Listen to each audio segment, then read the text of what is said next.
जो कहते हैं हालात का धारा देख के चलना चाहिए। मैं कहना चाहता हूँ बिल्कुल देख के चलना चाहिए, लेकिन एक हालात मैं आपके सामने ऐसे हालात का मंजर खींचना चाहता हूँ जब उहद की सरजमीन, जब जनाब हजरत साद जनाब आके कहते हैं किनको, हजरत अब्दुल्ला बिन जाश को, यार कबूलियत की घड़ियां आइए दुआ कीजिए। बल्कि अब्दुल्ला बिन जाश लेके आते हैं जनाब साद को, दुआ करते हैं। दोनों आते हैं, कहते हैं निकल के सफों से मुझे कहते हैं दुआ कीजिए।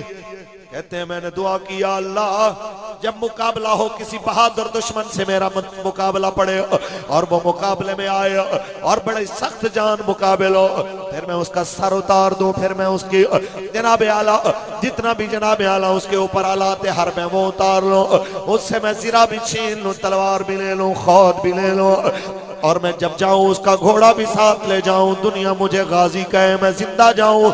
दुआ की है तो जनाब अब्दुल्ला कहते हैं आमीन। फिर कहते हैं एक दुआ मैं भी करने लगा हूं, अब आपने आमीन कहनी है। कहते हैं कीजिए दुआ। वो दुआ करते हैं, या अल्लाह जिस वक्त मेरा मुकाबला हो, मेरा भी किसी तगड़े काफिर से मुकाबला हो, लेकिन जब मुकाबला हो मेरे अल्लाह फिर ऐसा हो कि वो काफिर आके मेरा गला काट दे, फिर ऐसे चुप ना करे, तेरा सर काटने के बाद मेरी नाक काट दे, फिर मेरे कान काट दे, फिर मेरी आंखें काट दे, तेरी आंखें निकाल ले, फिर मेरे हाथ काट ले, मेरे पांव काट दे। जब कियामत का दिन हो मैं तेरे सामने आऊँ, उस वक्त ना मेरी आंखें हो, ना मेरे हाथ हो, ना मेरे कान हो, और मेरे अल्लाह तू सारे जमाने के आगे, पूरी दुनिया के आगे मुझसे पूछे, बोल मेरे बंदे तेरी आंखें किधर है, तेरे कान किधर है, तेरे होंठ किधर है, तेरी नाक किधर है, तो मैं कहूँ या अल्लाह सब कुछ तूने दिया था पर मैं सारा कुछ दे आया हूँ, फी हुब्बे का व फी हुब्बे रसूल का, तेरी मोहब्बत में दे आया हूँ और तेरे नबी की मोहब्बत में दे आया हूँ। और या अल्लाह तू सारे जहान के आगे मुझे कहे मेरे बंदे ने सच कहा है, मेरे बंदे ने सच कहा है, मेरे बंदे ने सच कहा। इसलिए मैं कहना चाहता हूँ अवाम को भी कि जब वक्त आ जाए तो फिर घबराने की बात नहीं करते। मैं कहना चाहता हूँ हुक्मरान से भी जब जंग सर पर आ जाए और टलने की ना हो तो फिर अमन अमन की बातें नहीं करते, फिर यही करके जनाब आला इज्जत। तो मैं आपका क्या बिगाड़ सकता हूँ? आप सुभान अल्लाह अगर कहेंगे तो मुझे कम से कम इतना हौसला जरूर होगा कि ये कौम अभी तक जाग रही है। ये घुटनों से हाथ आड़ी दिए, जरा इजी होके बैठे, पढ़े जी कुरान।